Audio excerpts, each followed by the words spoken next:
ఎన్టీఆర్ నటించిన most awaited pan India movie Devara ఈ నెల 27న ప్రపంచవ్యాప్తంగా విడుదలవుతున్న సంగతి అందరికీ తెలుసు. కొరటాల శివ దర్శకత్వం వహించిన ఈ చిత్రంలో జాన్వీ కపూర్, సైఫ్ అలీ ఖాన్, శ్రీకాంత్ తదితరులు నటించారు. ఈ సినిమా మొదటి భాగం ట్రైలర్ ఇప్పటికే విడుదలయ్యి మిశ్రమ స్పందన వచ్చింది. కానీ ఎన్టీఆర్కి ఉన్న ఫాలోయింగ్ కారణంగా అడ్వాన్స్ సేల్స్ బలంగా ఉన్నాయని ట్రేడ్ పండితులు చెప్తున్నారు. తెలుగు రాష్ట్రాలు సహా తమిళనాడు, కర్ణాటకలోనూ ఈ సినిమా భారీగా విడుదలవుతోంది. అమెరికా, ఆస్ట్రేలియా, న్యూజిలాండ్, గల్ఫ్ దేశాలలోనూ రిలీజ్కి సన్నాహకాలు చేస్తున్నారు.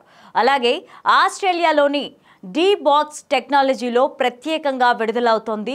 మొదటి భారతీయ చిత్రంగా దేవర నిలవనుందని సమాచారం.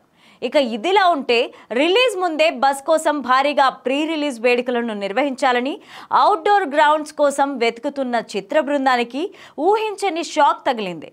హైదరాబాద్లో అవుట్డోర్ వేదికకు పోలీసుల నుంచి అనుమతి లభించలేదని కూడా తెలుస్తోంది.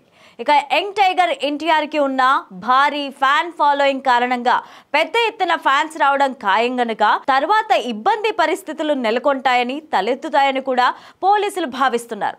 అందువలనే భారీ ఈవెంట్కి అనుమతి నిరాకరించారని కూడా తెలుస్తోంది. అయితే దీనికి సంబంధించిన అధికారిక అప్డేట్స్ని చిత్ర బృందం ఇవ్వాల్సి ఉంది.